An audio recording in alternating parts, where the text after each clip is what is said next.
Ok, gente amiga, gente querida, você está na Carvalho Pictures, o seu canal de matemática que te prepara para os concursos públicos. Vamos falar de lógica matemática? Vamos? Vamos! Vamos falar então agora sobre os quantificadores. O que é isso? Basicamente dois. O primeiro deles é o quantificador universal, é essa letra A aqui de cabeça para baixo. Pois é, ela representa qualquer que seja, para todo, daí o nome, né? Quantificador universal, porque ela é bem ampla, né? No caso aí, quando a gente for usar na construção das sentenças. Por exemplo, eu digo para você que qualquer x que pertença a esse conjunto A, no caso aqui dentro desse conjunto, esse x é um número ímpar. Tá correto isso? Sim, isso no caso é verdadeiro.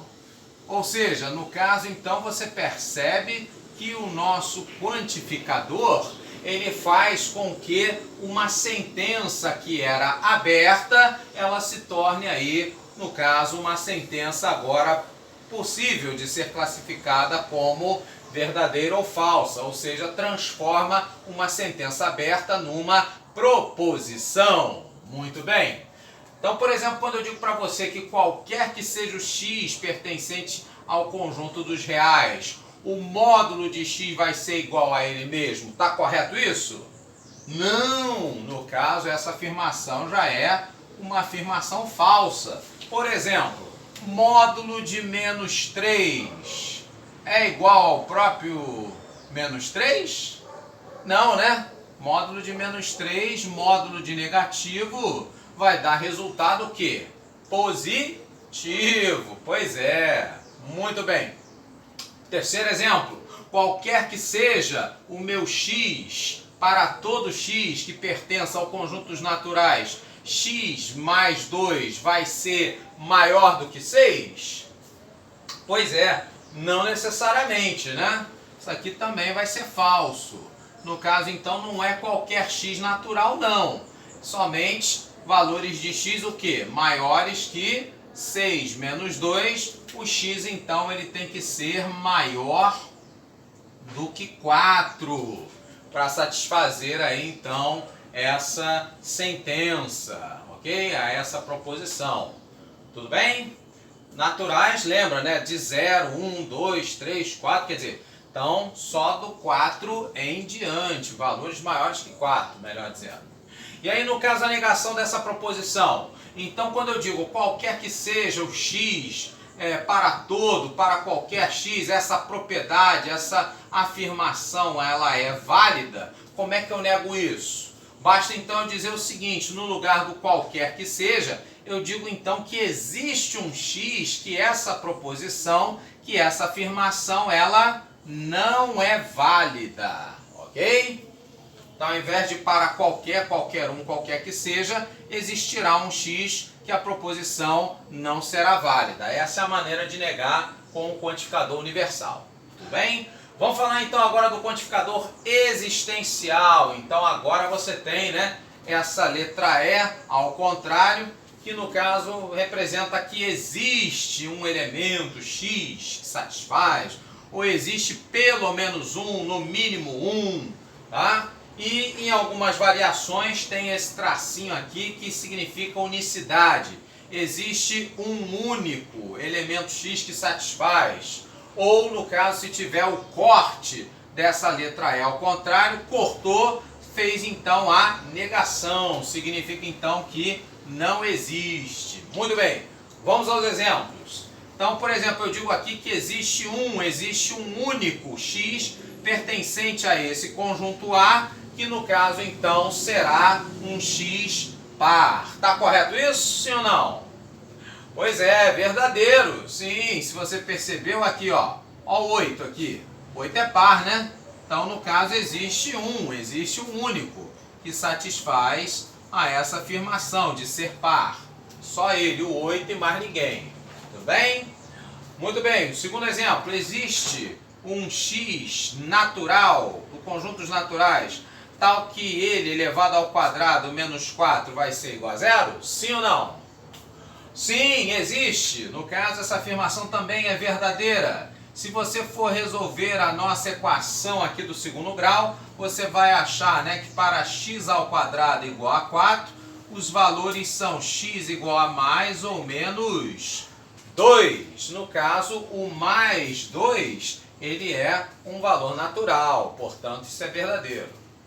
Muito bem, e aqui ele afirmou, né, que não existe, fez a negação, não existe um x real tal que 2 elevado a x seja igual a 1. Tá correto isso? Pois é, só que não.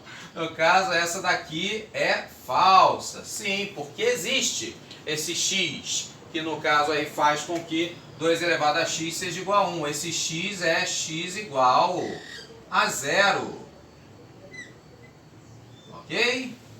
Muito bem, então para fazer a negação desse tipo de afirmação, com o quantificador existencial, existe um x ao qual satisfaz essa proposição, essa propriedade. A gente nega isso o quê? Dizendo que qualquer que seja o x, então você troca o quantificador existencial pelo universal, então qualquer que seja o x, a propriedade ela não será válida. Ok, gente amiga? Muito bem, então deixa eu te mostrar uma outra maneira que pode aparecer esses quantificadores, as chamadas proposições categóricas. Vamos a elas. No caso, então, você pode encontrar essas proposições em termos de conjuntos, né, visualmente falando. Quando eu digo, por exemplo, que todo elemento A, ele é um elemento do conjunto B. Então, todo A é B. Isso, simbolicamente, através dos diagramas, seria você ter o conjunto A contido, todo ele dentro de um conjunto maior do que ele, um conjunto B. Ok? Você pode encontrar alguma sentença escrita, né, que algum A é B. Então, quando isso acontece, é porque esses dois conjuntos envolvidos, o A e o B, eles têm uma interseção. Então, nessa parte da interseção, alguns elementos A também são elementos de B, ok? Assim como você pode dizer o contrário também, né? Que algum B é A, tá? E você pode também negar esse fato. Você pode dizer que existe algum A que não é B. Como assim? Por exemplo, no caso aqui dessa meia-lua. Então, esses elementos que estão aqui nessa parte do conjunto A, esses alguns elementos A, esses não são elementos de B. Percebe? Assim como também nessa outra meia-lua aqui do B, né? Esses alguns B não são elementos de A. Pois bem, e se por acaso falar, né, que nenhum A é B, o que isso significa? Em termos de diagrama, que nós temos dois diagramas disjuntos, não juntos, separados. Então aqui, por exemplo, nenhum elemento de A é ou está relacionado com B, e da mesma forma também o contrário, nenhum B seria A. Tudo bem? Vamos ver então os exercícios sobre isso? Vamos? Vamos lá. Então, nesse caso, o primeiro deles pede para você fazer a negação. Então vamos lá, vamos negar então essa proposição aqui, né? Diz que para todo real x existe um real y, tal que vai valer essa propriedade aqui, y menor do que x. Então vamos lá, nós temos aqui então três situações. Para todo real x. Então, para eu negar, no caso aí o para todo, para eu negar o qualquer que seja, o quantificador universal, eu vou ter que usar o quê? O existencial, não é isso? Negação do quantificador universal é o existencial. Então, nesse caso aqui, eu teria que existe um x real. Ou existe um x pertencente a R. Ok? Muito bem, então aqui ele diz, né?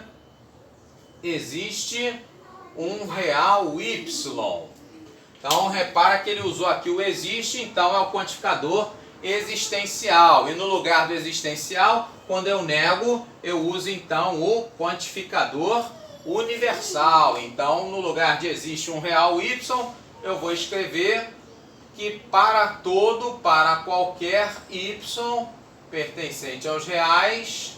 Aí o que vai acontecer? Aí ele entra com a sentença propriamente dita. Ele diz que y é menor do que x. Pois bem, como é que eu nego o fato de y ser menor do que x? Existem então três possibilidades quando você lida com números reais. É o princípio da tricotomia. Ou um número é menor do que o outro, ou um número é igual a outro, ou um número é maior do que o outro. Então, quando eu nego o fato de um número ser menor do que o outro, vão sobrar duas possibilidades. Quais são? Sim, que o número ele é igual ou é maior, tá certo? Então, no caso aqui, para negar que y é menor ou igual a x, eu vou dizer então o contrário. Eu vou dizer que y é maior ou igual a x. Ou em termos semelhantes, né? No caso então, dizer o contrário. Se y é maior, é porque x é menor ou igual a y. Ok? Então, onde é que a gente encontra essas três afirmações juntas? No caso, então, se você verificar, isso será na letra A, a nossa opção correta. Existe o real x para todo real y, tal que x menor do que y. Letra A, opção correta. Vamos ver a segunda? A segunda então diz o seguinte: numa pequena comunidade, sabe-se que nenhum filósofo é rico. Como é que eu vou representar isso? Que nenhum filósofo é rico. Tá aqui, ó. Diagrama vai nos mostrar então o conjunto dos filósofos, vai nos mostrar o conjunto dos ricos, e daí então você tem, em termos simbólicos, visuais, que nenhum filósofo é rico. Dois conjuntos separados, disjuntos, ok? Deu para entender essa primeira? Muito bem. Então a segunda afirmação diz que alguns professores são ricos. Bom, algum A e B, nós vimos aqui, são dois conjuntos que possuem uma interseção. Muito bem.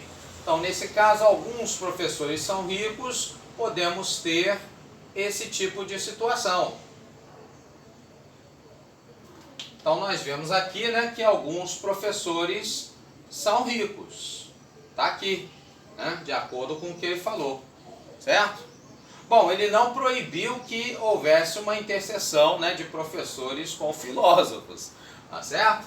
Então, nesse caso aí, vamos analisar as afirmações. Teremos então na letra A, alguns filósofos são professores? Pode ser que sim, pode ser que não. No caso, alguns professores são filósofos? Também há essa possibilidade, né? Agora, podemos dizer que nenhum filósofo é professor? Nesse caso, não. E podemos, no caso aí, afirmar na letra E, por exemplo, que nenhum professor é filósofo? Está difícil, né? Mas uma coisa que podemos afirmar com certeza é que alguns professores não são filósofos. Seja nessa forma que o conjunto dos professores aparece, ou seja nessa outra forma. Ok? Então nós temos aí duas possibilidades com relação ao conjunto dos professores. Ele pode ter uma interseção com dos filósofos e pode não ter. Sendo que nessas duas, sem exceção, ocorrerão então professores que não serão filósofos, né? Seja aqui essa meia-lua, professores não filósofos, e no caso aqui também, já que os conjuntos seriam disjuntos. Portanto, a opção mais abrangente de todas essas seria a letra D, a nossa opção correta, ok? Curta, comente, compartilhe e no caso aí se inscreva para receber novos vídeos. Grande abraço e até lá!